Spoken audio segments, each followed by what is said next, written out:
Oke ya, Nah, Andre sudah melakukan perekaman. Ya, silahkan Andre dan Olivia memimpin kita pada perkuliahan hari ini. Nah, ini sudah share screen. Silahkan setelah ini memimpin doa, memperkenalkan kelompoknya, dan kemudian melakukan presentasi, memimpin di diskusi, dan bagian akhir mengembalikannya kepada saya. Silahkan Andre atau Olivia yang memimpin.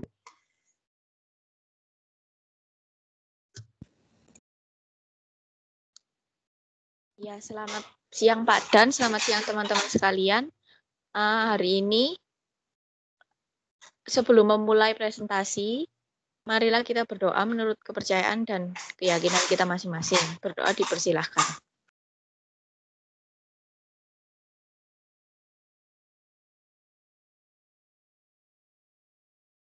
Berdoa dapat diakhiri. Hari ini saya akan mempresentasikan tentang completing dan reporting di bagian review pengungkapan, laporan keuangan, dan penelaan mutu. Next. Dari completing dan reporting itu adalah suatu tahapan akhir audit dan evaluasi terhadap bukti-bukti audit yang ada dan prosedur lainnya yang digunakan sebagai pelengkap dari prosedur sebelumnya. Next.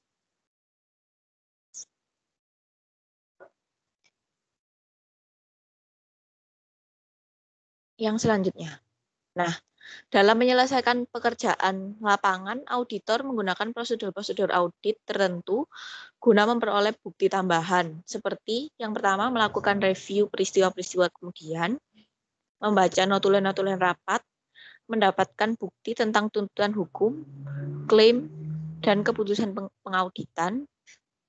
pengadilan, lalu mendapatkan surat pernyataan dari klien, dan melakukan prosedur analitis. Next. Ya, kemudian laporan hasil audit. Menurut Wahyudi tahun 2016, laporan hasil audit merupakan salah satu tahap paling penting dan akhir dari suatu pekerjaan audit. Laporan hasil audit merupakan media yang digunakan oleh auditor untuk mengomunikasikan hasil audit kepada pihak-pihak yang berkepentingan dengan maksud menyediakan informasi bagi pengambilan keputusan oleh manajemen terkait dengan temuan audit, kesimpulan, dan rekomendasi hasil penugasan audit. Kemudian, berdasarkan sifatnya, terdapat dua jenis laporan audit. Yang pertama, laporan final dan laporan interim. Untuk laporan final, laporan ini dibuat dan dikomunikasikan setelah aktivitas audit diselesaikan. Sedangkan untuk laporan interim, merupakan laporan yang dibuat untuk dikomunikasikan segera untuk ditindaklanjuti oleh manajemen sementara aktivitas audit masih berjalan.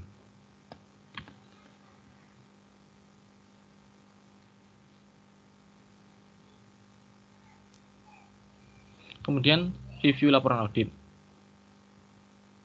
Untuk mengurangi kesalahan dan kelalaian, maka diperlukan review laporan audit dengan beberapa prosedur, yakni yang pertama, konsistensi hasil audit, yang kedua, kualitas kesimpulan, yang ketiga, kesesuaian pelaksanaan penugasan dengan standar audit yang berlaku, kemudian kesesuaian pendapat dengan kesimpulan hasil audit dan teman audit, kemudian yang kelima, tanggapan manajemen audite bila ada berkenaan dengan temuan audit dan kesimpulannya.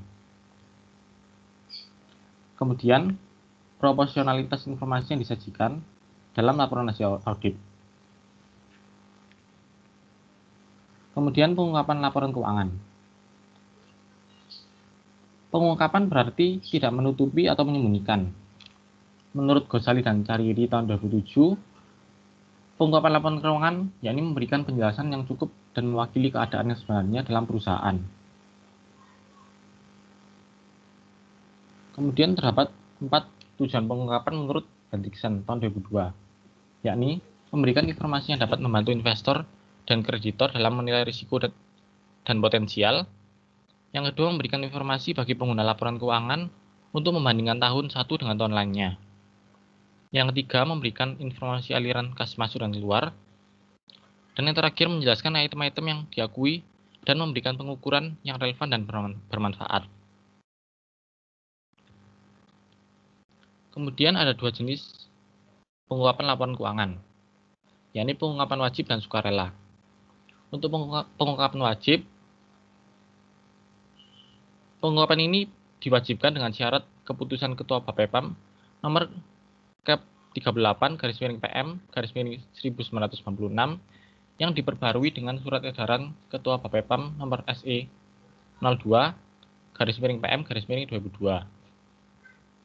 Sedangkan untuk pengungkapan sukarela, pengungkapan ini tidak diwajibkan oleh peraturan tersebut, namun diungkapkan oleh entitas karena berhubungan dengan kebutuhan. Kemudian ada tingkat pengungkapan. Ada 3 tingkat, yakni pengungkapan wajib, pengungkapan wajar, dan lengkap. Untuk pengungkapan wajib, pengungkapan ini disajikan secara minimal yang disyaratkan oleh peraturan yang berlaku. Untuk pengungkapan wajar, pengungkapan ini memberikan informasi yang layak dan bagi pembaca potensial dan bersifat umum bagi semua pengguna laporan keuangan. Sedangkan untuk pengungkapan lengkap, pengungkapan ini memberikan informasi yang lengkap dan relevan. Namun, sering dianggap berlebihan karena jika terlalu banyak informasi yang diberikan, ditakutkan akan mengaburkan informasi-informasi yang penting. Kemudian, metode pengungkapan. Menurut Suwarjono tahun 2008, metode pengungkapan adalah bagaimana informasi disajikan secara teknis kepada pengguna laporan keuangan. Maka pengungkapan dapat disajikan dengan laporan keuangan, catatan kaki, penjelasan dalam kurung, istilah teknis, lampiran, komunikasi manajemen, dan catatan dalam laporan auditor.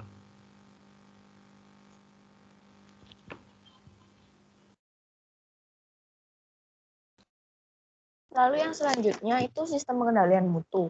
Sistem pengendalian mutu yang dimaksud di sini itu kantor akuntan publik wajib memiliki sistem pengendalian mutu yang menjelaskan unsur-unsur mutu dan hal-hal terkait dengan implementasi secara efektif dari sistem tersebut. Pengendalian mutu KAP ini harus diterapkan untuk semua KAP yang melakukan jasa audit, atestasi, akuntansi, review, dan konsultasi sebagaimana yang diterapkan oleh IAPI dan SPAP. Next.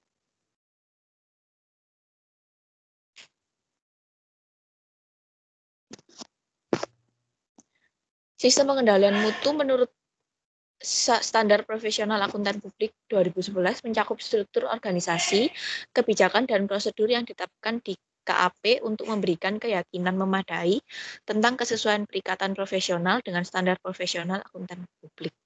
Next. Kebijakan dan prosedur pengendalian mutu ini ada beberapa. Yang pertama, independensi. Independensi menurut Standar Profesi Akuntan Publik adalah kebijakan atau prosedur yang memberikan keyakinan yang memadai bahwa setiap personel pada setiap tingkat organisasi mempertahankan independensi sebagaimana yang diatur dalam Kode Etik Profesi Akuntan Publik. Jadi diharapkan semua personel dalam personel akuntan ini memiliki independensi yang tinggi. Lalu penugasan personel. Penugasan personel menurut Standar Profesi Akuntan Publik merupakan kebijakan dan prosedur pengendalian mutu mengenai personel. Biasanya digunakan untuk memberikan keyakinan yang memadai bahwa perikatan dilaksanakan oleh staf profesional yang memiliki tingkat pelatihan yang cukup, yang sudah terlatih gitu. Terus konsultasi. Konsultasi menurut Standar Profesi Akuntan Publik adalah suatu kebijakan atau dialog yang memberikan keyakinan bahwa personel memperoleh informasi yang dibutuhkan dari orang yang memiliki tingkat pengetahuan, kompetensi, dan pertimbangan yang memadai. Lalu ada supervisi. Supervisi menurut Terry dan Hidayat adalah sebuah usaha untuk mencapai hasil yang diinginkan dengan cara mendayagunakan bakat atau kemampuan alami manusia, dan sumber-sumber yang memfasilitasi yang ditekankan oleh manusia. Sedangkan pekerjaan atau hiring menurut standar profesional akuntansi publik adalah kebijakan yang dibuat oleh kantor akuntan publik untuk memberikan keyakinan bahwa karyawan yang dipekerjakan mempunyai pengetahuan dan karakteristik yang tepat, sehingga memungkinkan mereka untuk melakukan perikatan yang kompeten. Lalu ada pengembangan profesional. Menurut standar profesional akuntansi, pengembangan profesional ini adalah suatu kebijakan atau prosedur mutu mengenai pengembangan profesional dari personel yang memiliki pengetahuan memadai sehingga memungkinkan mereka untuk memenuhi sebuah tanggung jawab.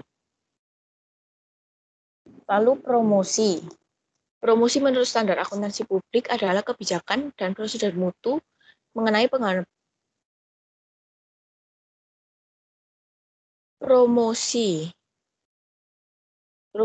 promosi lalu ada penerimaan dan keberlanjutan klien. Ini menurut standar profesi akuntan publik adalah kebijakan KAP untuk menentukan apakah suatu perikatan dari klien itu diterima atau dilanjutkan untuk meminimumkan terjadinya hubungan dengan klien yang tidak integritas. Gitu. Jadi suatu proses di mana menentukan apakah klien itu diterima atau tidak. Lalu ada inspeksi. Menurut standar profesional akuntan publik adalah prosedur yang dibuat untuk menjamin bahwa setiap elemen sistem pengendalian mutu itu efektif untuk dilaksanakan. Next. Lalu ada elemen pengendalian mutu.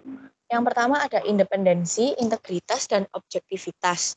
Ini yang dimaksud adalah semua personalia yang terlibat dalam penugasan harus mempertahankan independensinya, baik secara fakta maupun secara penampilan. Lalu harus melaksanakan semua tugas dan tanggung jawab profesionalnya dengan integritas dan mempertahankan objektivitasnya dalam melaksanakan tanggung jawab tersebut. Lalu penerimaan dan kelanjutan klien dan penugasannya. Ini kebijakan yang harus ditetapkan untuk memutuskan apakah akan menerima klien baru atau meneruskan klien yang sudah ada. Lalu ada manajemen sumber daya manusia. Ini kebijakan ini tuh memberikan tingkat keandalan tertentu dalam memilih sumber daya manusia. Lalu ada pemantauan prosedur itu untuk memantau efektivitas sistem pengendalian mutu dengan cara mengevaluasi secara rutin kebijakan dan prosedur pengendalian mutu, penetapan tanggung jawab, dan komunikasi kebijakan dan prosedurnya. Lalu yang terakhir ada kinerja penugasan dan konsultasi. Kinerja penugasan dan konsultasi yang dimaksud ini untuk merencanakan, melaksanakan, memberikan supervisi, mereview, dan mengomunikasikan hasil dari setiap perikatan, serta memastikan bahwa setiap personel akan berkonsultasi dengan profesional yang lain. Next.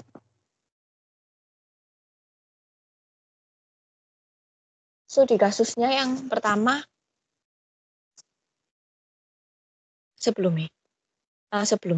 slide sebelumnya. So, di kasusnya yang pertama yaitu review pengungkapan laporan keuangan pada PT Indofood Sukses Makmur Tbk. KP Olivia, Steven, dan rekan melakukan audit keuangan untuk perusahaan Indofood Sukses Makmur Tbk untuk laporan keuangan periode 2018. KAP melaksanakan proses audit, completing dan reporting review pengungkapan laporan keuangan dengan menggunakan software Atlas berbasis Microsoft Excel. Next. Lalu yang kedua, penilaian mutu pada PT Indofood Sukses Makmur Tbk.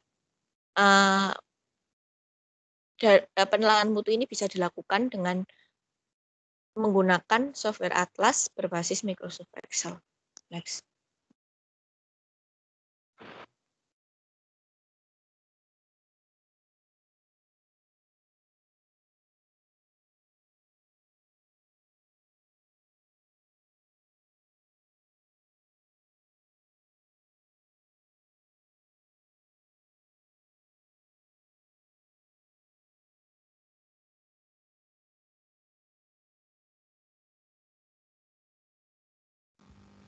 Apakah share screen-nya sudah masuk?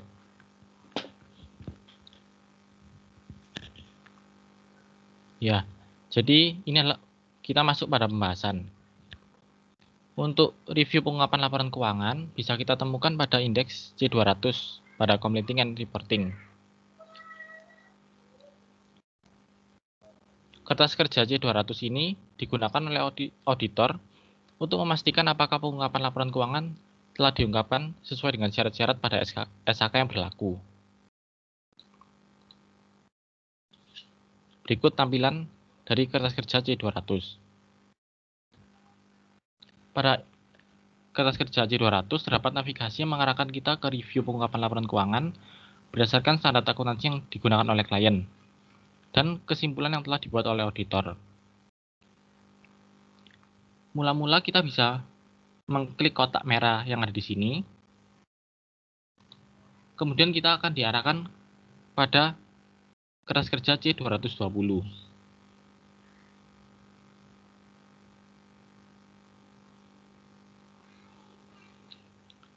Kertas C220 ini berisikan daftar periksa review pengungkapan laporan keuangan berdasarkan SHK yang digunakan oleh klien.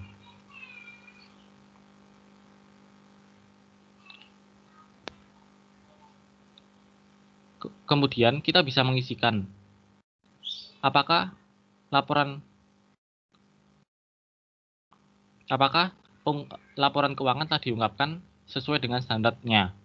Di sini telah dijelaskan apa saja yang disyaratkan dan sumbernya. Kemudian kita bisa mengisikan jika ada ya, tidak, atau NA dengan kolom yang berisikan menu dropdown berupa tanda centang atau checklist. Sedangkan untuk kolom komentar bisa kita isikan secara manual. Jika auditor telah melakukan review pengungkapan laporan keuangan secara keseluruhan, maka auditor bisa berpindah pada kesimpulan di paling bawah. Kemudian diisikan apakah review pengungkapan laporan telah memadai atau tidak. Jika tidak memadai, maka perlu dijelaskan mengapa review pengungkapan tidak memadai. Seperti itu. Kemudian untuk penilaian mutu.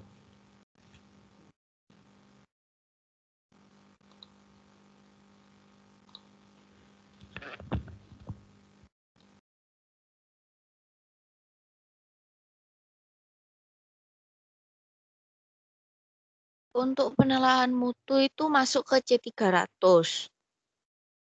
C300 digunakan auditor untuk memastikan bahwa seluruh aspek tahapan audit dari risk assessment, risk response, dan reporting telah diselesaikan dengan baik. Nah, dari yang sudah ada di atlas ini, dari yang ditampilkan ini, yang ditandai di kotak kuning seperti saran preview, tidak lanjut saran preview dan paraf, serta tanggal itu adalah kolom yang diisi secara manual oleh auditor. Nah, lalu sedangkan pada kolom kesimpulan dan penjelasan kesimpulan adalah kolom yang diisi secara otomatis yang berasal dari kesimpulan pada tahap audit sebelumnya. Nah, setelah auditor mengisi kolom kuning, setelah isian kolom otomatis ini terisi, auditor mengisi saran di kolom kuning saran review. Nah, auditor ini harus memastikan dalam saran ini apakah perlu ditindaklanjuti lagi atau tidak. Kalau misalnya tidak ada isu yang perlu ditindaklanjuti, maka pada saran reviewer itu bisa diisi dengan NA. Untuk tindak lanjut saran juga bisa diisi pada NA. Lalu membubuhkan inisial pada review dan paraf. Setelah itu, mengisi pada kolom tanggal, dengan tanggal auditor melakukan penelaahan mutu ini. Lalu ke bawah. Ke Nah, ini ada drop down di mana kesimpulan penelaan mutu telah memadai dan tidak memadai.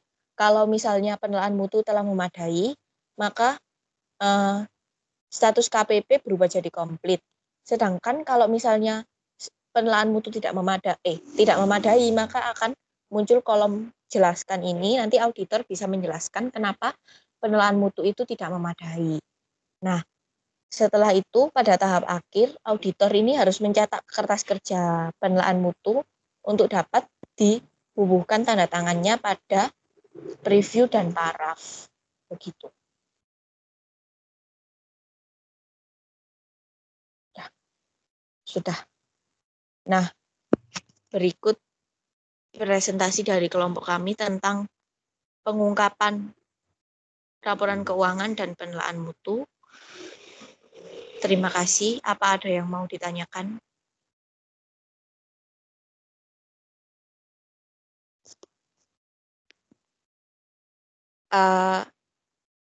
Ya, kita buka 2 sesi, tiap sesinya 4 orang penanya.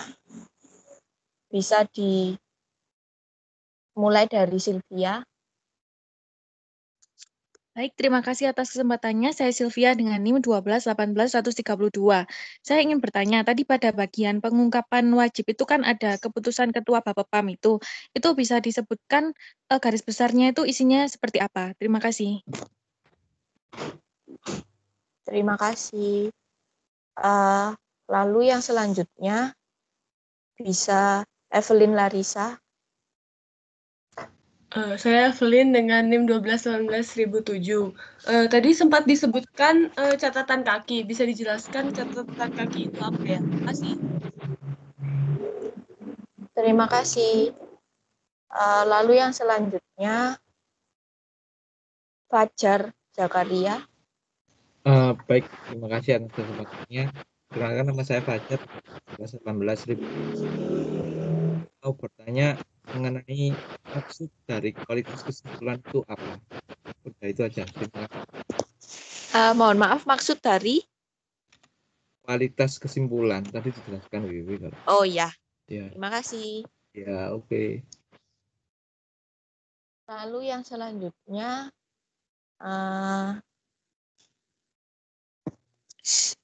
silakan Jane Vanessa. Ya, terima kasih. Saya Jen dengan NIM belakang 17. Saya ingin bertanya, tadi sempat dijelaskan mengenai review audit. Bisa dijelaskan itu dilakukan kapan dan dalam jangka waktu berapa lama? Terima kasih. Ya, terima kasih atas pertanyaannya. Kami berdiskusi terlebih dahulu. Ya, terima kasih.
Ya, terima kasih atas waktunya.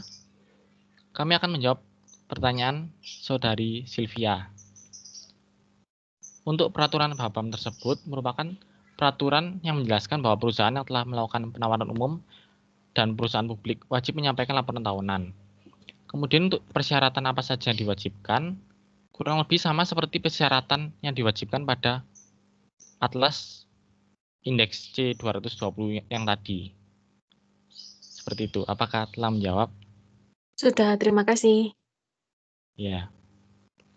Kemudian saya akan menjawab pertanyaan dari Evelyn Larissa mengenai catatan kaki. Catatan kaki ini merupakan pengungkapan informasi yang tidak praktis dan tidak memenuhi kriteria untuk disajikan dalam pos atau elemen keuangan laporan keuangan. Jadi ia tidak sebentar.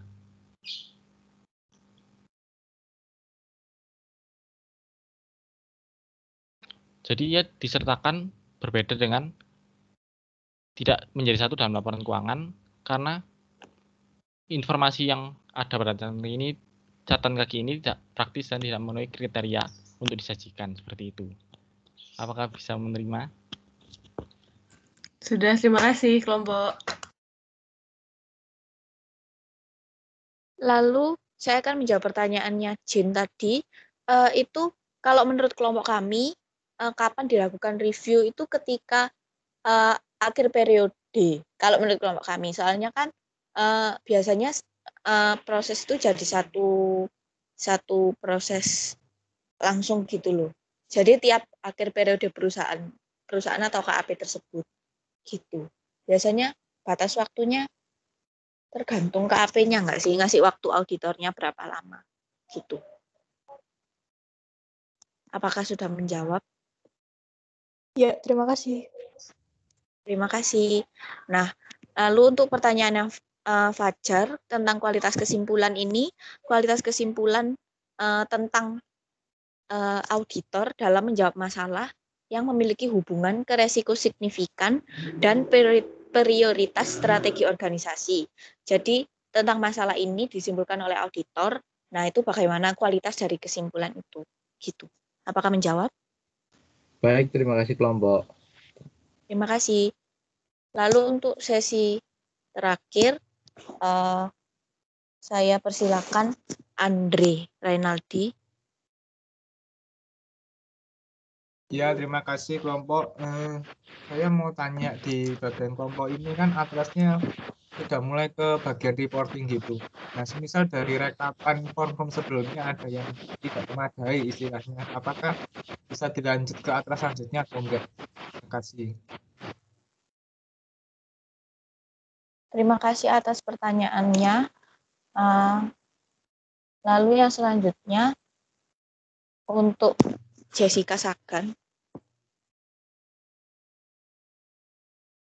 Iya, terima kasih atas kesempatannya. Saya Jessica, NIM-nya 1218100018. Mau bertanya, tadi seingat saya di bagian akhir sebelum atlas itu ada konsultasi pada profesional yang lain. Nah, yang dimaksud profesional yang lain itu siapa ya? Oh ya, terima kasih atas pertanyaannya. Lalu yang selanjutnya, Maria Clareta. Terima kasih atas kesempatannya. Saya Maria Clareta dengan NIM belakang 23. Saya ingin bertanya, untuk surat pernyataan dari klien itu pernyataan seperti apa ya, bisa diberikan contoh? Terima kasih. Untuk pernyataan dari apa bisa diulangi? Surat pernyataan dari klien. Oh ya, terima kasih. Terima kasih.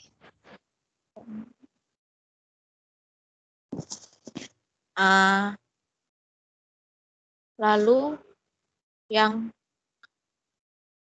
selanjutnya Thalia Indah, boleh bertanya. Baik, terima kasih atas waktunya. Saya Thalia Nugroho dengan NIM belakang 35. Saya ingin bertanya, tadi kan ada disebutkan dari pengungkapan sukarela. Nah, itu pengungkapan sukarela itu seperti apa ya contohnya? Gitu. Mohon dijelaskan. Terima kasih.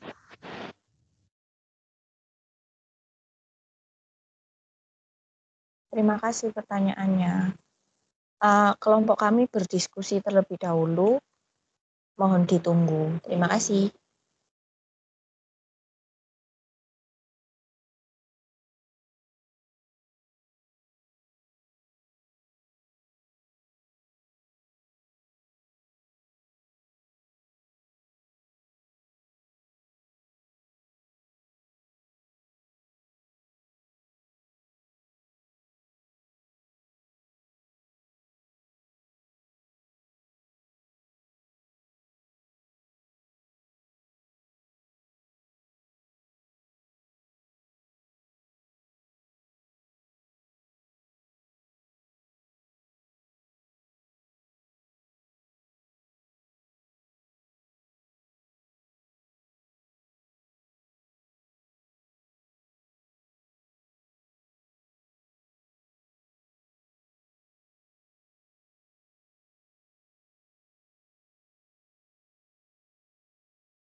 Ya, terima kasih sudah menunggu. Saya akan menjawab pertanyaan dari Andre. Andre tadi bertanya tentang apakah kalau rekapan itu tidak lengkap atau tidak memadai bisa dilanjutkan. Kalau menurut kelompok kami dari C300 sama C200 sama C300 tentang review pengungkapan sama penilaian mutu ini nggak harus menunggu. Kalau review pengungkapan nggak harus menunggu karena dia tinggal kayak mencentang kelengkapan dari sebuah laporan keuangan gitu. Jadi kalau ada laporan keuangannya bisa dikerjakan di review pengungkapan laporan keuangan. Nah, kalau dari penilaian mutu itu nggak bisa karena isi dari kesimpulan yang ada di kotak hitam yang ada di atlas itu tadi kan harus diisi, bukan harus diisi, terisi secara otomatis dari sebelumnya. Jadi kalau misalnya sebelumnya belum lengkap, jadi kita nggak bisa kasih saran gitu. Itu dari C200 sama C300. Apakah menjawab? Iya, makasih Olivier. Makasih. Lalu untuk pertanyaan selanjutnya dari Jessica. Nah, yang dimaksud dengan konsultasi pada profesional lain itu kalau menurut kelompok kami kan dia perusahaan harus menetapkan kebijakan dan prosedur untuk memastikan bahwa personel akan berkonsultasi dengan profesional lain.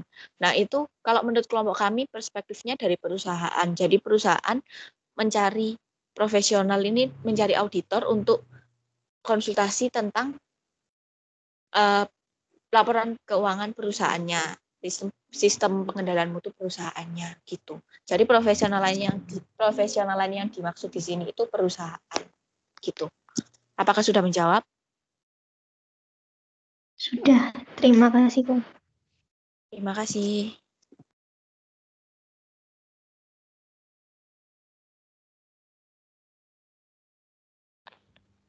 Ya, kemudian saya akan menjawab pertanyaan dari Talia mengenai contoh dari pengungkapan sukarela. Contohnya itu bisa telaah keuangan yang menjelaskan karakteristik utama yang mempengaruhi kinerja perusahaan, kemudian posisi keuangan perusahaan, kondisi ketidakpastian, kemudian laporan mengenai lingkungan hidup, dan laporan nilai tambah, dan lain-lain. Apakah bisa menjawab?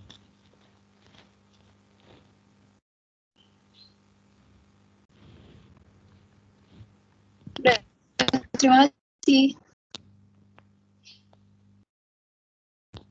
Ya, kemudian saya akan menjawab pertanyaan dari Clareta mengenai apa itu surat pernyataan klien. Surat pernyataan klien ini adalah surat yang dibuat oleh klien yang ditujukan kepada KAP yang berisi mengenai yang pertama, manajemen harus bertanggung jawab terhadap kewajaran penyajian laporan keuangan. Kemudian, semua data baik catatan akuntansi seperti jurnal, laporan posisi keuangan dan juga catatan akuntansi dan SOP yang diperlukan dalam pelaksanaan audit seluruhnya diperlihatkan kepada auditor. Kemudian ada juga penjelasan mengenai pos-pos laporan keuangan dan menyatakan ada atau tidaknya transaksi hubungan istimewa dengan perusahaan induk atau subsidiari. Seperti itu. Apakah menjawab? Sudah, terima kasih. Oh ya. Sekian presentasi dari kelompok kami, akan kami kembalikan kepada Pak Daniel. Terima kasih. Ya, terima kasih pada penyaji Olivia dan Stephen yang sudah membawa kita pada completing reporting yang kedua mengenai pengungkapan laporan keuangan dan penelaahan mutu. Ini lebih banyak tadi lebih pada pengungkapan ini, belum pada banyak yang mengungkapkan mutu. Sebelumnya saya komentari dulu, katakanlah ini untuk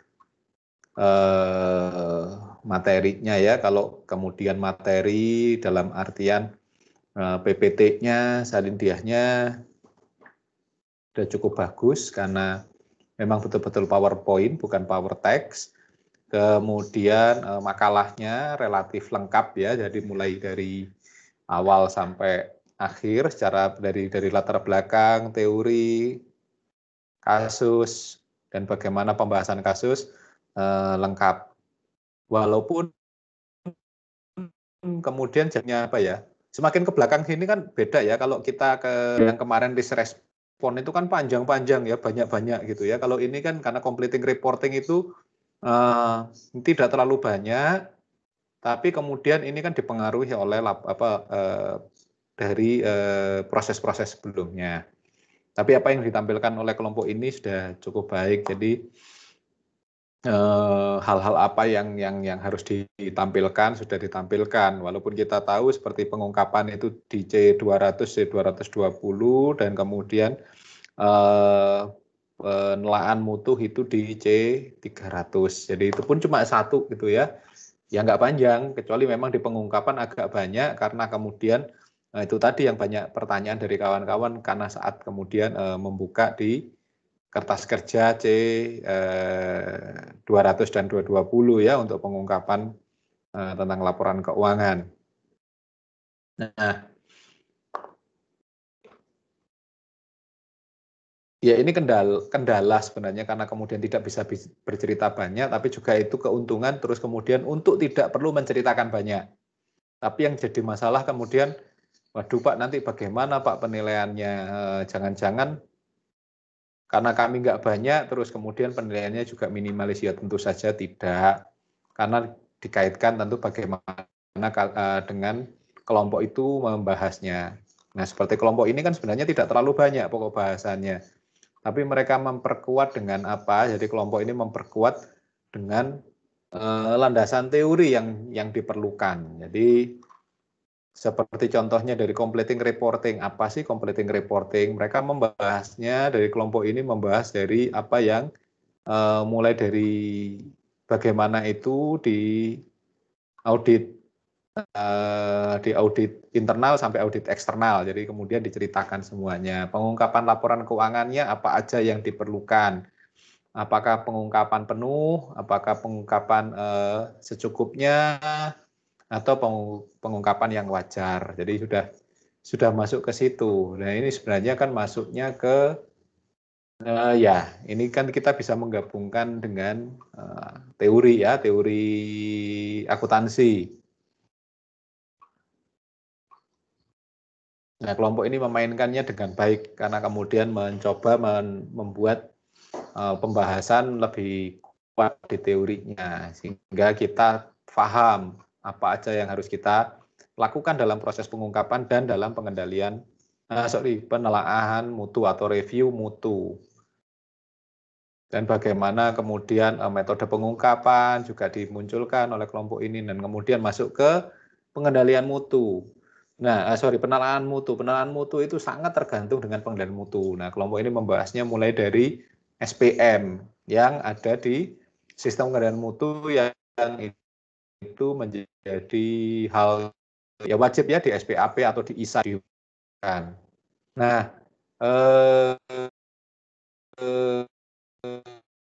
di ya karena kita melakukan banyak perubahan di akuntansi ini dan kemudian audit itu tidak kemudian menjadi salah satu ikon ya. Kalau kemudian audit ikon ini tentu saja kita akan kemudian ada mata kuliah namanya manajemen kontrol sistem pengendalian manajemen. Dan di situ kita akan banyak bercerita tentang bagaimana sih sistem pengendalian yang harus jadi selain sistem pengendalian internal, jadi perusahaan itu bukan hanya kemudian berpatokan pada operasional yang baik, tapi juga bagaimana sistem pengendalian mutu, bagaimana mutu itu dikendalikan sejak dari awal sampai di proses akhir. Nah itu kan jadi sangat kurang kita belajar audit karena di audit jelas-jelas ada yang namanya sistem pengendalian mutu dan itu wajib ada karena itu juga amanah dari SPAP atau ISA. Nah itu kalau di apa ya yang di manufaktur itu juga penting sekali bagaimana kendali mutu itu harus dilakukan. Nah kelompok ini sudah menjelaskan seperti apa sih pengendalian mutu itu, apa aja yang dikendalikan, kemudian mutu apa. Jadi mutu apa? Mutu terhadap profesionalitas sikap mental independen. Terus kemudian bagaimana profesionalisme dengan menunjuk atau penugasan personel yang memang memadai. Dan kemudian hal-hal yang supervisi kepada tenaga kerja yang kita pekerjakan, atau katakanlah kalau itu pekerjaan dari rekanan memerintahkan kepada manajer memerintahkan kepada ketua tim, dan ketua tim kepada stafnya. Itu ada proses pengendalian mutu yang supervisi yang harus diawasi dengan ketat. Dan kemudian bagaimana memberikan mutu pekerjaannya, bagaimana bahwa kemudian laporan keuangan yang diaudit itu nanti betul-betul bisa memberikan mutu yang baik sesuai dengan standar, dan bisa menjadi alat pertanggungjawaban yang lebih kuat ketimbang itu dilaporkan sendiri oleh auditi atau oleh perusahaan. Jadi ada faktor eksternal yang penyataan dari eksternal itu akan. Nah, ini sangat detail di kelompok ini menjelaskan bagaimana sistem pengendalian mutu itu ditunjukkan sampai kepada inspeksi akhir terhadap audit, termasuk juga bagaimana elemen-elemen dalam pengendalian mutu ya, mulai dari independensi dan integritas serta objektivitas, terus kemudian bagaimana manajemen sumber daya manusia, penataan siapa yang ada di tim audit dan sebagainya, penerimaan dan keberlanjutan klien, kinerja penugasan dan konsultasi, serta pemantauan dan prosedur. Itu juga sudah diceritakan dengan baik. Jadi kelompok ini menceritakan dengan baik, menjelaskan dengan baik bagaimana dalam proses kendali mutu itu dilakukan oleh sebuah KAP. Nah, kemudian jadi sebenarnya apa yang diceritakan, apa yang dijelaskan itu sudah komplit ya, baik kelompok ini sudah bisa mengelaborasi teori dengan kemudian fenomena atau kasus yang akan dibahas. Nah, kemudian masuk ke kasus. Nah, ke kasus ini kemudian ada banyak pertanyaan yang sayangnya agak nge-lag ya, agak beda jawaban, karena kemudian apa yang ditanyakan itu ya ini artinya gini, mohon maaf aja, sorry to say, kepada penyaji itu memang kekurangan pengetahuan dan pemahaman tentang pengungkapan. Saya pikir lumayan, tapi tentang kendali mutu ini yang perlu diperkuat. Karena kemudian saat masuk di kasus juga kemudian review terhadap pengungkapan dan telah mutu itu bisa disajikan, tapi singkat banget, dan kemudian pembahasannya juga ya, kalau pembahasan kan ikut atlas ya, karena atlasnya itu sedikit jadi kebingungan mau menceritakan apa. Jadi kelompok ini seperti kebingungan. Ini apa yang mau saya ceritakan, atau apa yang mau saya jelaskan, atau mau apa yang saya sajikan ke kawan-kawan kalau memang ternyata tidak terlalu banyak yang bisa saya bahas. Nah, itu sepertinya kebingungan di situ, dan itu kemudian berimbas ke beberapa pertanyaan yang sifatnya praktis, pertanyaan yang memang dekat kepada kasus, itu banyak yang agak miss gitu ya, tapi masih proper lah, masih memadai gitu ya, walaupun kemudian saya yang dengarkan ikut, lah ini kalau ditambahin ini kan jadi lebih jelas, ini kan tambahin ini jadi ada yang kurang gitu, kayaknya ada yang kurang gitu ya. Nah, tapi nggak apa-apa, memang katakanlah ya saat kita kemudian belajar yang teknis-teknis ya, apa itu resiko, bagaimana mengidentifikasi resiko, bagaimana kemudian merespon resiko itu ya, langkah-langkahnya seperti apa, itu enak karena audit selalu ngomongin begitu. Sedangkan completing the reporting ini kalau mereka tidak kemudian dalam tanda petik pernah PKL di KAP, apalagi tidak pernah memegang atlas, jadi akhirnya agak-agak nggak kebayang gitu ya, kayak apa gitu ya melakukan alat. Tapi kelompok ini sudah cukup baik sih. menjawabnya. Walaupun ada yang kurang gitu kayaknya. Nah, kelompok ini kan kemudian menceritakan bagaimana kemudian ini tentu saja berdasar dari Indofood ini kan sudah given ya, yang ada di panduan itu ya. Nah, kelompok ini mengisinya seperti apa, C200 ya. Ini yang kemudian memasukkan seperti apa review pengungkapan telah memadai. Nah, tentu saja ini kan review, ini juga isian yang kemudian SAK umum, konvergensi IFRS, kesimpulan dan status KKP kayak apa memasukkannya. Nah, itu kan kemudian kalau kita memang tidak pernah praktik, terus kemudian tidak pernah melakukan review, tidak kemudian pernah membuat simpulan, jadi agak bingung memang. Jadi bagaimana review pengungkapan telah memadai atau tidak? Nah, bahwa memang ini ada pengaruh dari sebelum-sebelumnya, dari kertas kerja sebelumnya, tapi sebenarnya apa yang kita ungkapkan itu kan bukan hanya dari kertas kerja yang kita susun, tapi kan juga terkait dengan nah ini masalah ini PC saya. Oke. Juga terkait dengan masalah bagaimana sebenarnya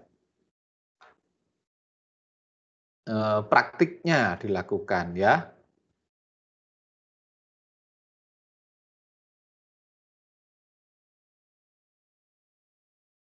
Bentar ini kok malah jadi kacau ini. Ya, oke, sip. Nah, jadi tidak hanya sekedar, jadi bagaimana seseorang itu bisa menyimpulkan, mereview, membuat simpulan, terus kemudian menariknya menjadi sebuah opini, katakan lebih lanjut, itu memang ada faktor bukan hanya kelengkapan, kalau kelengkapan itu wajib memang harus dipenuhi, tapi bahwa kemudian latar belakang pengalaman dari auditor, kalau di sini ya, kalau ini pekerjaan auditor, tapi dalam katakanlah Anda sebagai staf audit yang harus menarik gitu ya, menarik kesimpulan, kalau memang terus kemudian tidak secara profesional tidak beraktivitas intens di audit memang agak kesulitan. Karena apa? Profesionalitas dari auditor itu jadi pegangan penting karena apa? Apalagi yang sifatnya seperti review terhadap pengungkapan itu memang butuh pengalaman yang cukup, butuh pengetahuan yang cukup, dan itu memang kemudian sangat dipengaruhi oleh faktor baik yang dimiliki oleh si auditor itu sendiri maupun kelengkapan kertas kerjanya. Nah, tapi kelompok ini sudah kemudian berusaha menyampaikannya dengan semampu mereka sebisa mungkin seperti apa sih pengungkapan itu, apa yang harus dilakukan terhadap pengungkapan. Tentu saja hasil itu kan dibantu dengan hasil dari simpulan itu kan dibantu dengan kertas kerja yang sifatnya yang kemudian di selanjutnya itu ya di 220 itu bagaimana itu diisi. Oh, bagaimana kelengkapannya ini, pengungkapannya ini dan sebagainya. Nah, terus terang saya saja yang sudah lama katakanlah tidak kemudian berpraktek sebagai akuntan publik, katakanlah tidak menjadi auditor eksternal, walaupun saya masih jadi audit tapi sudah internal gitu kan jadi beda sudah perspektifnya.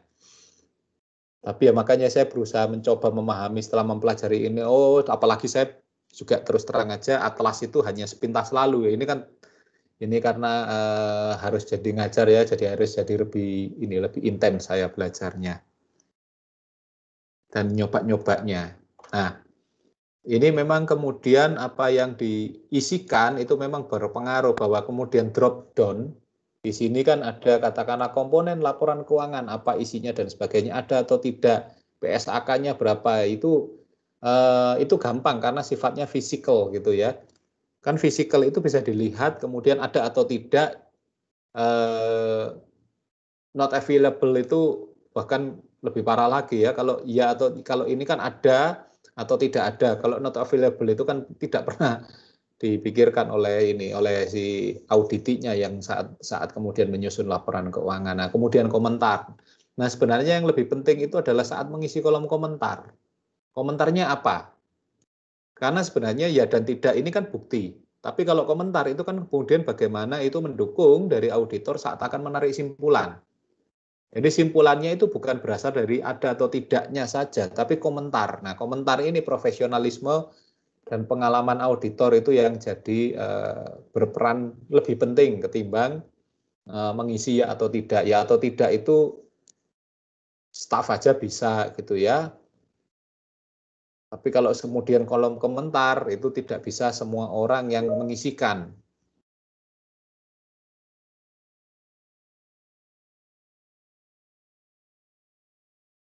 Nah, ini yang perlu jadi penting ya. Di bawahnya kan apalagi semakin ke bawah itu kan PSAK-nya kan macam-macam ya. Bukan PSAK 1, tapi sudah masuk ke PSAK sekian gitu ya, PSAK 72, 75 dan seterusnya. Nah, ini yang jadi penting dalam hal mengisi ini, dalam mengisi C220.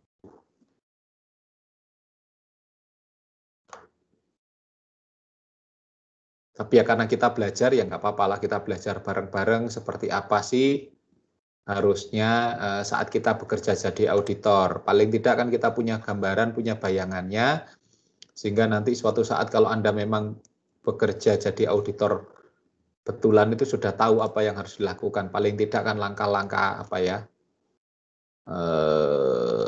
garis besarnya kan sudah tahu gitu ya.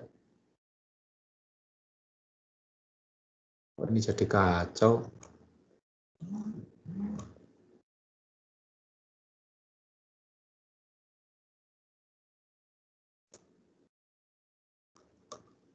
Bentar, kok ini ada kekacauan. Gambar 3, gambar 4, gambar 5-nya kok nggak muncul di sini.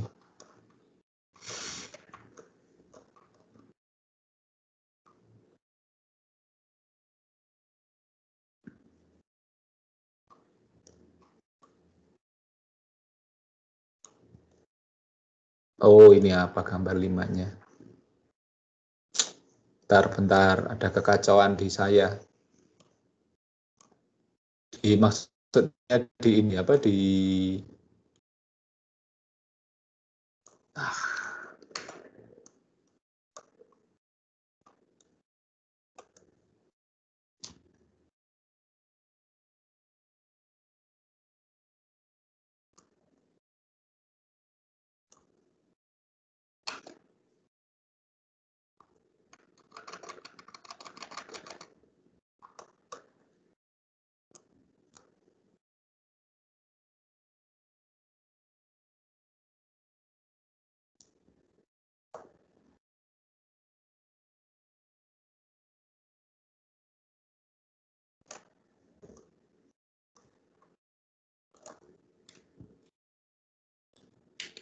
Nah, ini masuk ke C300 ini.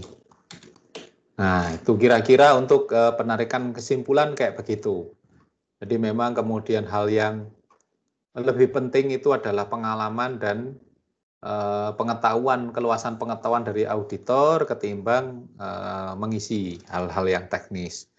Nah, kemudian kita masuk yang pada bagian akhir, bagaimana penilaian mutu terhadap audit, mutu audit gitu ya.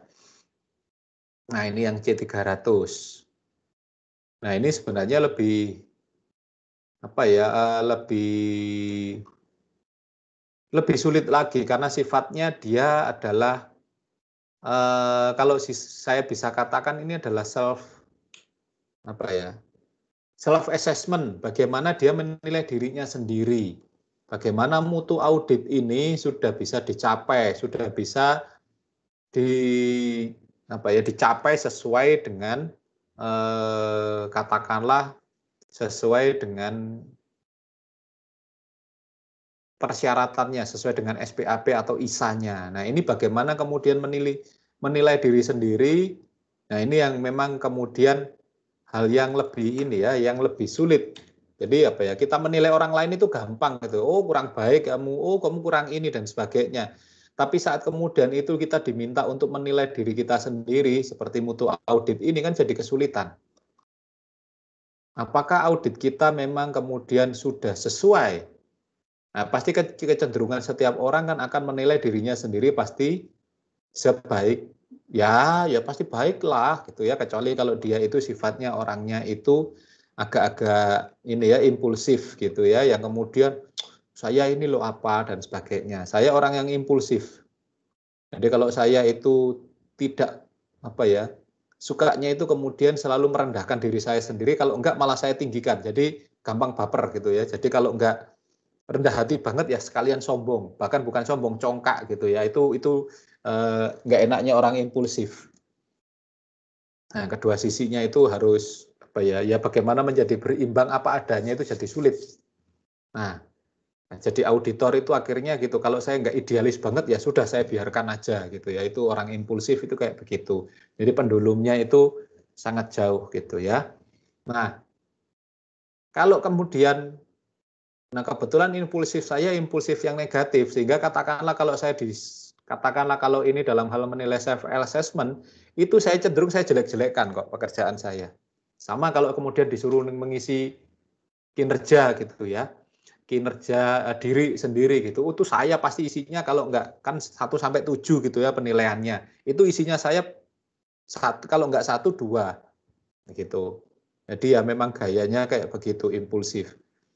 Tapi kalau saya suruh menilai orang lain gitu, katakanlah saya menilai dalam hal audit itu kan menilai orang lain ya, itu paling enak, paling gampang. Saya bisa detail, saya bisa tentukan oh ini kurang, ini kurang, ini kurang, ini kurang. Jadi seakan-akan orang itu kayak nggak ada benernya gitu. Tapi kalau kemudian ini kembali ke diri saya sendiri itu menjadi bumerang, karena kemudian apa, semuanya saya nilai senegatif mungkin, sekecil mungkin. Nah, ini di penelaan mutu itu sebenarnya sifatnya cenderung self assessment. Jadi bagaimana kita menilai diri kita sendiri. Nah, ini kan kemudian auditor kembali lagi diuji bagaimana mereka tidak hanya sekedar jujur, tidak hanya sekedar berintegritas, tapi bahwa kemudian dalam melakukan kendali mutu ini, bahwa dia harus mengakui sesuai dengan bahwa memang kalau ada yang kurang ya ada yang aku kurang. Kalau dia memang ada lebih-lebih, tapi tidak dilebih-lebihkan, tidak dikurang-kurangkan. Nah, ini yang kemudian agak sulit kalau orangnya impulsif seperti saya. Tapi kan karena ini sudah menggunakan atlas, ini menggunakan alat bantu yang itu tinggal kemudian kita mengisi saja, dan kemudian itu kemudian bisa menjadi simpulan seperti apa yang sebagaimana harusnya disimpulkan. Jadi enak karena dengan atlas ini alat bantunya ada banyak gitu ya, yang kemudian kita bisa membuat simpulan itu. Kita mau katakanlah mengecilkan diri kita sendiri loh, kamu loh sudah lengkap pekerjaanmu. Kita mau baik bagus-baguskan, loh ternyata apa? Pekerjaanmu banyak yang belum terkerjakan, belum terselesaikan, kayak gitu kan. Jadi ini ada ininya apa?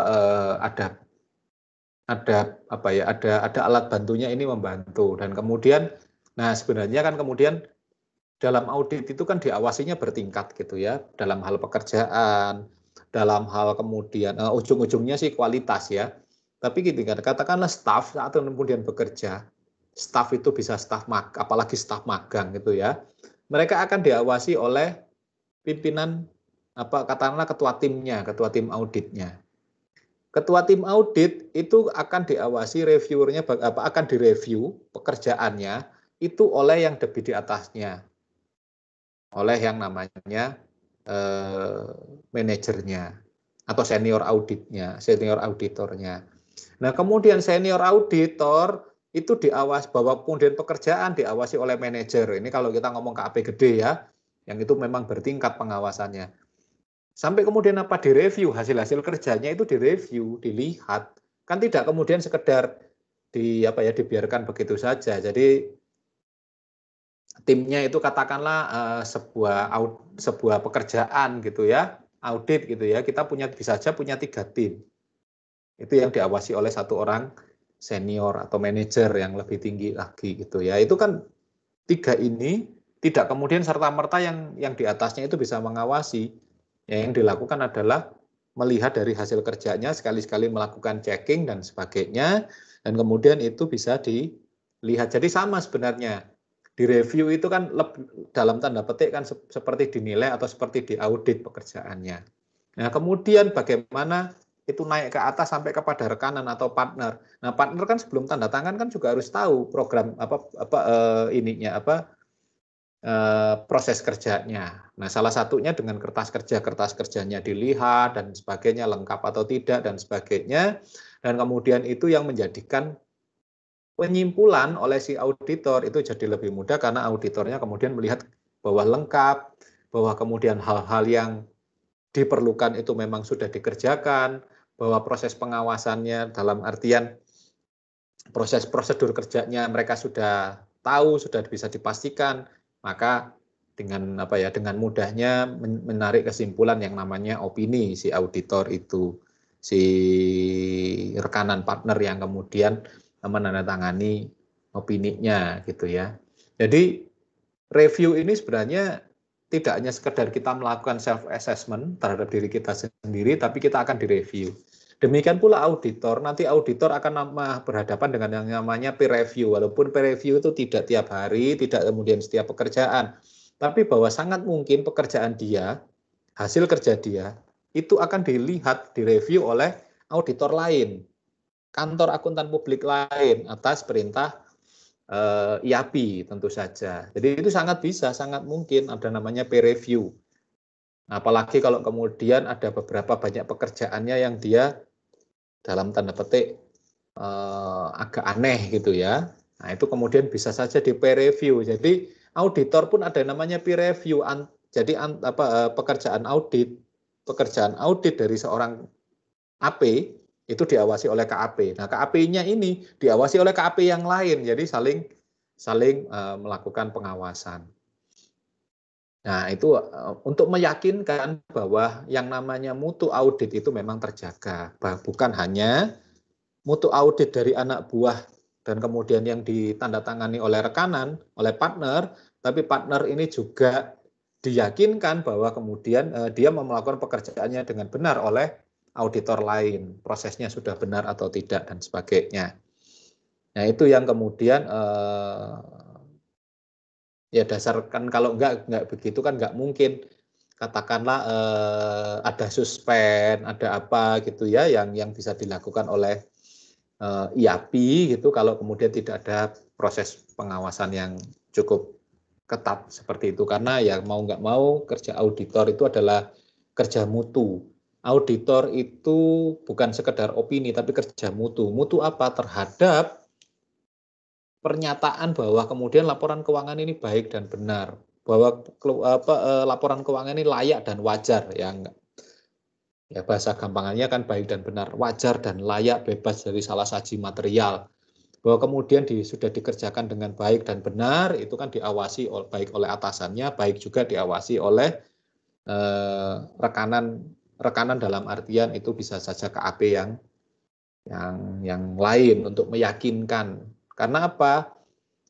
KAP itu adalah jasa kepercayaan, sehingga tetap menjaga kepercayaan itu menjadi hal yang mutlak. Sehingga yang namanya mutu itu harus tetap terjaga. Mutu apa? Mutu kerja, mutu kertas kerja, mutu laporannya. Kira-kira begitu yang bisa saya tambahkan, apa yang bisa saya simpulkan dari pekerjaan atau makalah dan bahasan yang disampaikan oleh kawan-kawan yang hari ini menjadi penyaji. Oke, itu yang bisa saya sampaikan. Mungkin ada pertanyaan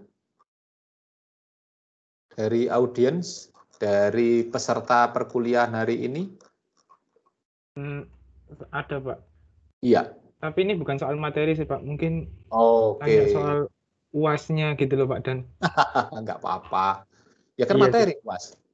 jadi untuk UAS-nya audit nunut teori akuntansi itu jadinya gimana Pak ya? Oh iya, ya gini, artinya bahwa kemudian yang saya bukan UAS-nya ya, di sini ini pinternya karena kelompok ini sudah bukan nunut. Jadi melengkapi apa yang menjadi penjelasan yang seharusnya dijelaskan oleh kelompok ini kan, ini yang paling gampang. Contoh yang paling kelihatan, nggak tahu kelompok-kelompok yang lain itu karena banyak ini ya. Langkah-langkah tahapannya kan jelas ya. C katakanlah bukan C saat itu, katakanlah A 110, A 210 itu kan jelas gitu tahapan-tahapannya sehingga apa yang dijelaskan jelas. Nah, kelompok ini yang paling enak gitu ya bahwa kemudian dia hanya bercerita tentang C200, C220 dan C300.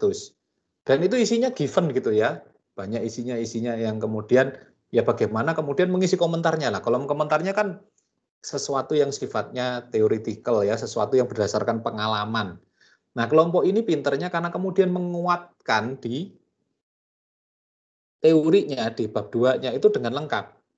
Walaupun nggak perlu detail, tapi kelompok ini cerdas gitu memasukkannya apa yang diperlukan. Nah, kenapa? Ini nanti berimbas ke UAS. Kalau di UAS, itu kan UAS kita kan akan tetap kelompok. Jadi UAS untuk ini kan tetap kelompokan. Dan tentang ini kan bukan tentang ya membuat materi ajar. Nah, sebenarnya materi ajar itu sama seperti kita membuat artikel. Bedanya kalau artikel itu kan opini. Nah, kalau materi ajar itu lebih kepada pembahasan yang katakanlah yang harus dimasukkan di ini ya sebagai materi ajar sebagai modul itu. Enaknya omong kita makalah ini kan bab 1 sampai bab 5 ya. Nah, yang 1-2, bab 1-2, latar belakang dan teori, itu hanya jadi pembuka, pengantar. Kalau kemudian itu masuk di UAS. Karena membuat modul, membuat bahan ajar. Modul banyak, tapi saya tidak mau yang bertele-tele, modul saya cuma 3. Jadi 3 itu artinya dari ya kalau mau diisi tujuan pembelajaran dan sebagainya boleh, tapi saya tidak lah. Itu kalau mau diisi boleh. Jadi kalau Anda mau ambil modul dari mana aja, tapi yang di atas itu pengantar.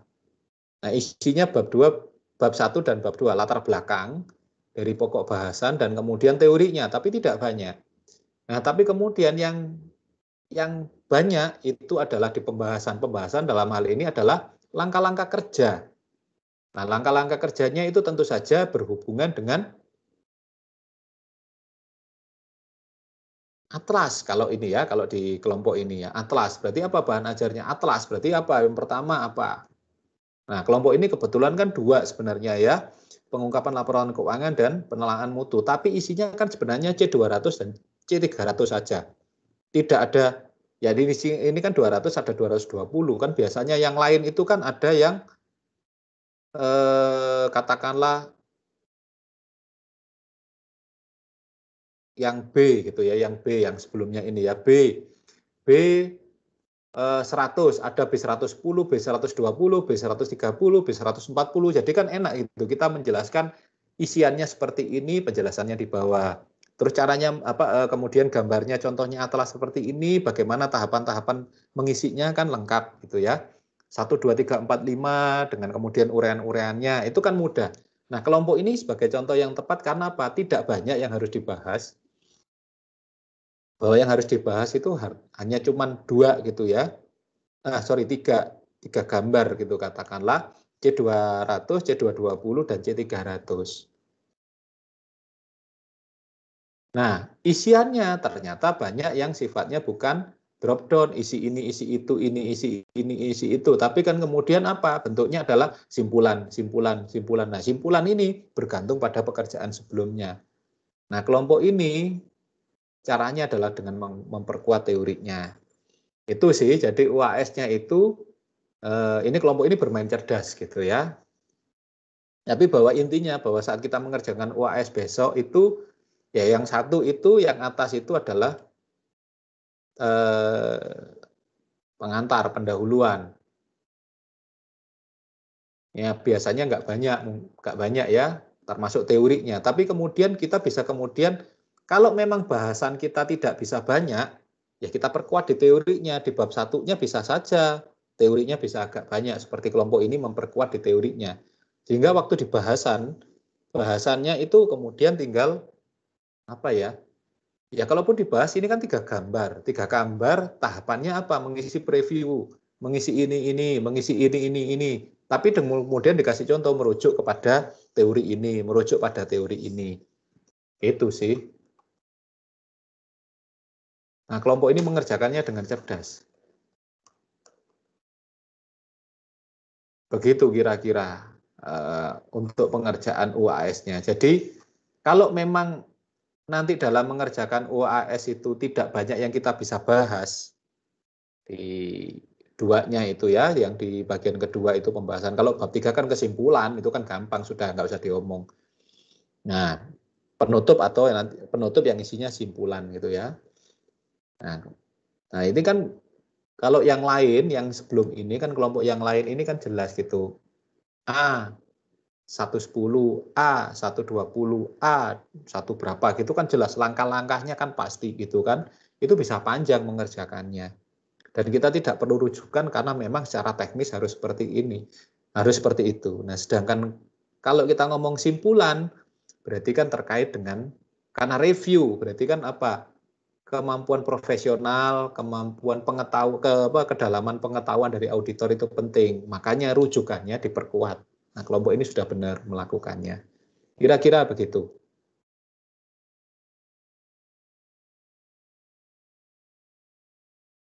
Oke, ada yang lain yang mau ditanyakan?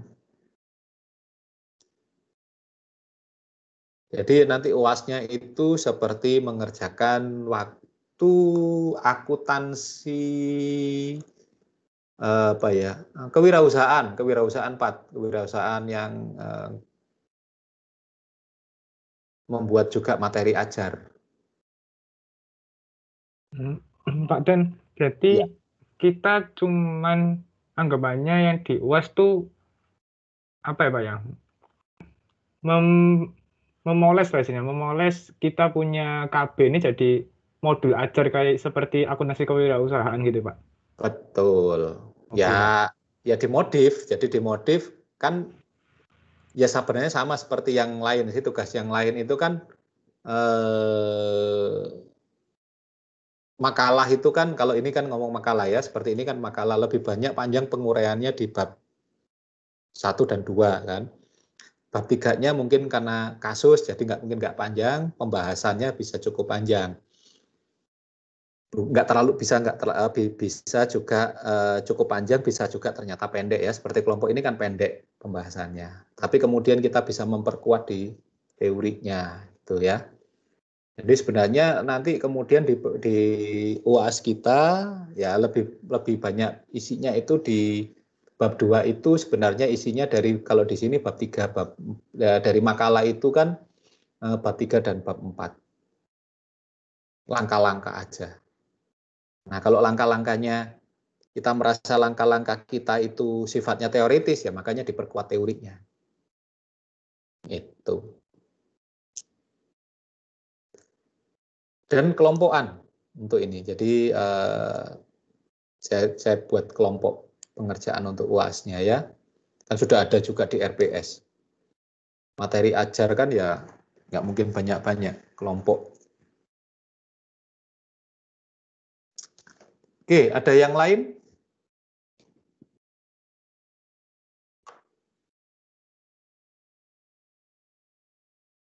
Ada Pak. Apa? Kalau yang untuk teori akuntansi Pak, kita bikin apa ya? Artikel, kan kamu nggak baca RPS-nya toh? Oh, artikel ya Pak? Iya. Iya, ya sama sebenarnya, tapi kan bedanya kalau materi ajar kan lebih kepada tahapan-tahapan ya, langkah-langkah. Kalau artikel kan lebih membahas opinimu sebagai ya yang bahas di kelompok itu, katakanlah kelompok tadi ini ya, Elvira sama Yvonne itu kan tentang information usefulness, maka dia harus memperkuat memperkuat kasusnya dia menjadi lebih lebih bersifat opinion, lebih bersifat opini yang jadi lebih panjang, sedangkan bab 1-2-nya pendek aja. Makanya saran saya pada kelompok yang tadi itu untuk memperkuat studi kasusnya.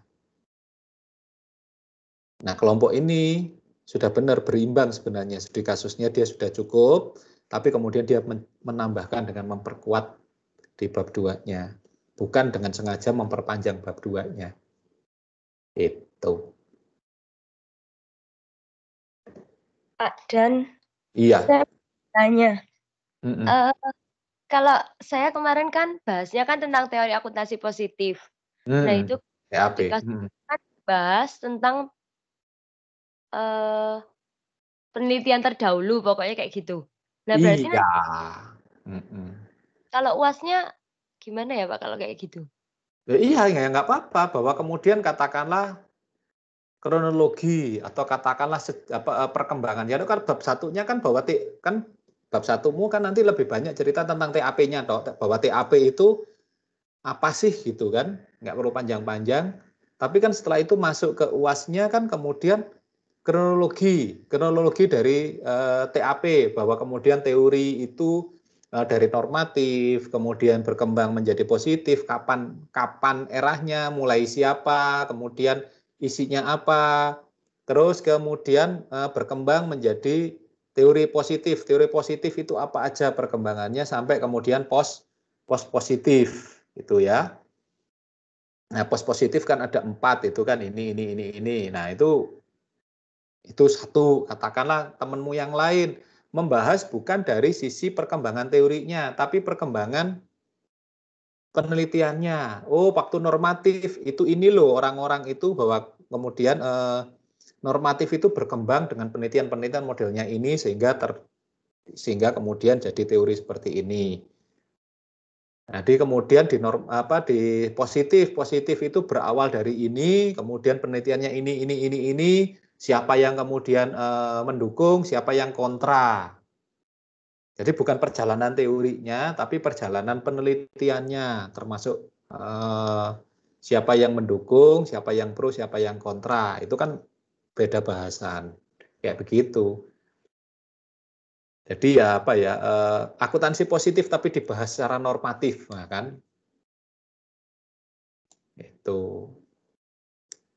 Yang lain mungkin berapa orang, Ilona? Kalau 3 orang berarti kemudian membahasnya bisa saja. Yang ketiga itu lebih kepada bagaimana kemudian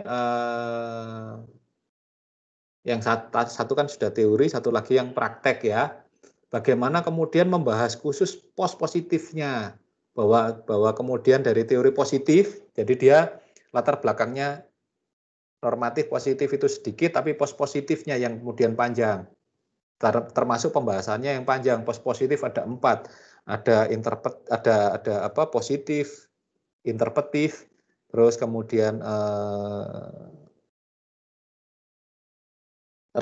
bukan positif ya, post positif rasionalis, terus kemudian mulai dari interpretif, kemudian kritis, dan kemudian multi paradigma kayak begitu. Jadi dia membahas bahwa setelah positif ini masih ada kelanjutannya. Itu boleh, silahkan.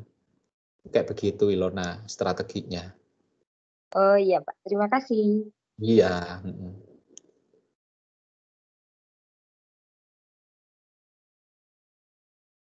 Oke. UASnya lo masih 1 bulan lagi kok pada bingung. Wih, nyicil Pak. Pak Dan kan kalau nggak dicicil kerjaannya sepertinya akan berat gitu ya. Iya, nggak apa-apa, kalau mau dicicil boleh, silahkan. Apalagi untuk UAS kan sifatnya pribadi ya. Kisi-kisi sudah saya serahkan kepada Sekfak. Tapi sebenarnya di RPS, kalau saya cuma copy paste dari RPS. Oke, ada yang lain?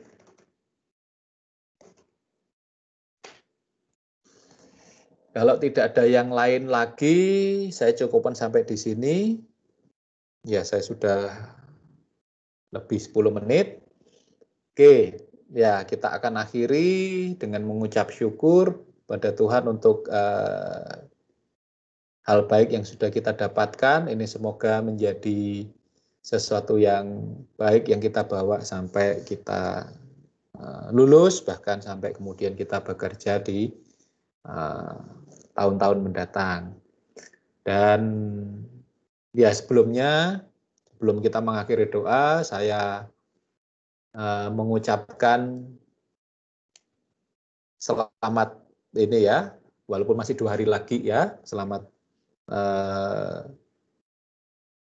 Hari Raya untuk kawan-kawan, Hari Raya Idul Fitri, untuk kawan-kawan yang merayakan, ya semoga Anda puasanya bisa penuh, walaupun ada yang memang harus berhalangan.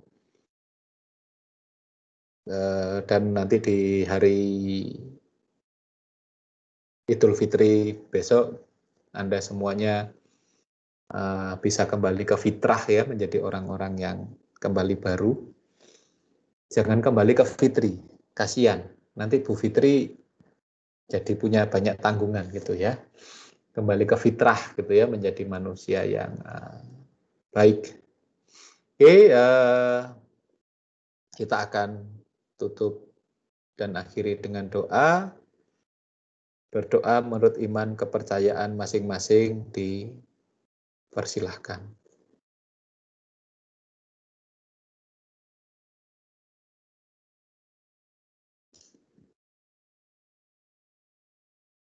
Terima kasih, selamat sore, selamat berlibur walaupun